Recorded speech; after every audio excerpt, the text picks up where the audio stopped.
Hello and welcome to Advit Himalti classes. आज हम class 12th के इकोनॉमिक्स के चैप्टर 8 कर रहे हैं। इसमें हमने ऑलरेडी पहले हाउ टू अटेन इक्विलिब्रियम और इसमें पहला अप्रोच जो है aggregate demand aggregate supply approach already upload कर रखा है। आज हम दूसरा अप्रोच जो है equilibrium level of income output employment को हम देखते हैं, जिसका जिसका जो है सेविंग इन्वेस्टमेंट अप्रोच। तो कैसे सेविंग इन्वेस्टमेंट अप्रोच के थ्रू हम या इकोनॉमी इक्विलिब्रियम पहुंचता है उसको हम देखेंगे यहाँ पे। According to this approach the equilibrium level of income is determine at a level where plan saving is equal to plan investment, यानी कि सेविंग यहाँ पे इक्वल हो जाता है इन्वेस्टमेंट के। ठीक है, जहाँ पे सेविंग इन्वेस्टमेंट के इक्वल हो जाता है उसको बोलते हैं हम, जहाँ पे होता है उसको हम बोलते हैं कि इक्विलिब्रियम लेवल है। ठीक है, जैसे मान लो यहाँ पे क्या है, ये हमारा एग्रीगेट डिमांड है एडी, जिसको है सी प्लस आई, और दूसरा जो है एएस है, ये इक्विलिब्रियम है कंडीशन है। ठीक है, जहाँ पे कि अब इसी इसी पॉइंट से हम एक लाइन नीचे ड्रॉ करते हैं, और ये हमारा एक्स एक्सिस है और ये वाई एक्सिस है, और ये इन्वेस्टमेंट है, क्योंकि इन्वेस्टमेंट और सेविंग दोनों चाहिए हमें।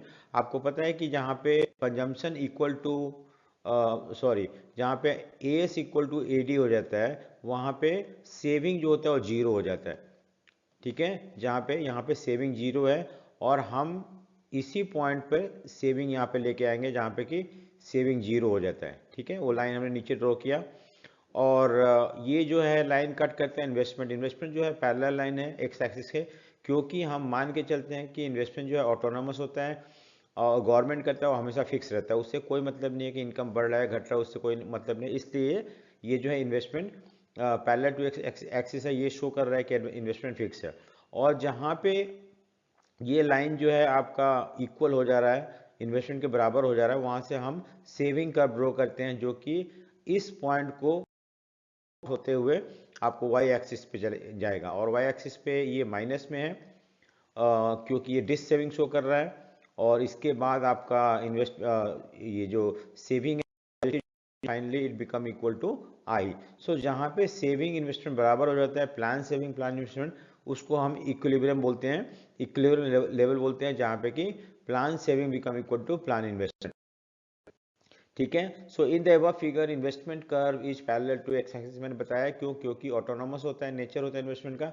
और सेविंग कर्व जो होता है स्लोप अपवर्ड, यानी कि ये शो कर रहा है कि जैसे जैसे इनकम बढ़ रहा है आपका सेविंग भी बढ़ रहा है। ठीक है, next at point E, ex ante saving is equal to ex ante investment. Ex ante मतलब होता है कि जो हम प्लान कर रहे हैं सेविंग वो, और प्लान इन्वेस्टमेंट जो है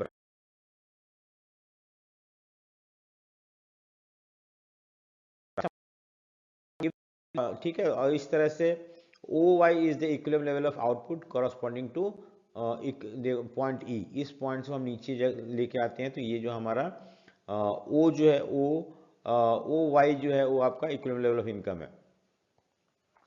ठीक है, ओ वाई यहाँ पे है वाई, और इस तरह से हम डिटरमाइन कर लेते हैं कितना इनकम आउटपुट एम्प्लॉयमेंट है। अब आता है हमारा नेक्स्ट कि अगर मान लो ये दोनों बराबर नहीं होता है तो क्या होगा, क्योंकि 6 नंबर में आपको ये भी लिखना है, सिर्फ आपको एक्सप्लेन नहीं करना डायग्राम के थ्रू।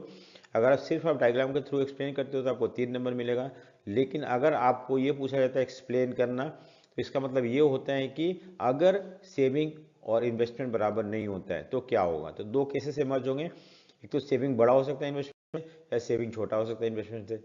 ठीक है, अगर पहला केस में सेविंग जब बड़ा होता है इन्वेस्टमेंट से, देखो ये हमें यहाँ समझना है कि if plan saving is more than the plan investment, that is after point ई। ठीक है, पॉइंट ई के जो ई पॉइंट था हमारा उसके आगे, इस पॉइंट के आगे आपका सेविंग ज़्यादा इन्वेस्टमेंट है, और इस पॉइंट से पहले जो है सेविंग कम है इन्वेस्टमेंट से, और ये बराबर है इक्वल है। तो इस ये दोनों पॉइंट ये पॉइंट हो गया जहाँ पे दोनों बराबर है, यहाँ पे saving is greater than investment, और इससे पहले saving is less than investment. तो दोनों सिचुएशन में कैसे इकोनॉमी करेक्टिव मेजर लेगा जिससे कि दोबारा से इक्विलिब्रियम आ जाए। ठीक है, सो मैंने क्या बताया कि यहाँ पे saving is greater than investment, it means that the household is consuming less than what firm expect them to consume। देखो सेविंग ज़्यादा है, सेविंग ज़्यादा मतलब क्या होता है कि फॉर्म हमें चाहता था कि आप इतना कंज्यूम करो, लेकिन हम ज़्यादा सेव कर रहे हैं।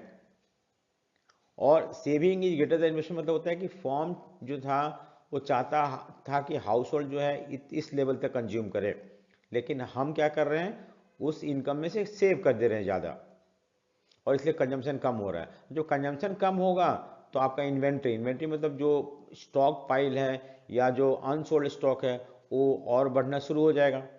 सो this will lead to increase in inventory above the desire level. तो एक डिजायर लेवल होता है, उससे अगर ज़्यादा इन्वेंट्री स्टॉक होना शुरू हो जाता है।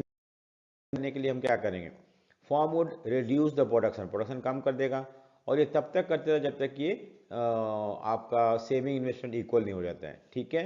और उसी तरह से दूसरा है कि केस 2 में सेविंग अगर लेस देन इन्वेस्टमेंट होता है तो ठीक है, उल्टा हो जाता है। उल्टा क्या हो जाता है, यहाँ पे इन्वेंट्री जो होता है यहाँ पे क्या था, बढ़ रहा था, यहाँ पे घटना शुरू हो जाता है, और इन्वेंट्री घट डिजायर लेवल से कम होने की वजह से दोबारा से उस पोजीशन में आने के लिए हम प्रोडक्शन बढ़ा देते हैं, और तब तक बढ़ाते रहते जब तक कि वो बराबर नहीं होता, इक्वल इन्वेस्टमेंट के इक्वल नहीं होता। तो इस तरह से आपका सेविंग इन्वेस्टमेंट अप्रोच है, ठीक है।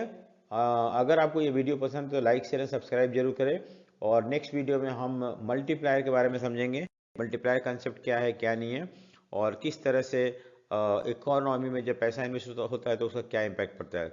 सो होपफुली आपको समझ आया होगा। अगर आपको समझ में आया तो लाइक शेयर सब्सक्राइब जरूर करें। Thank you for watching, thank you.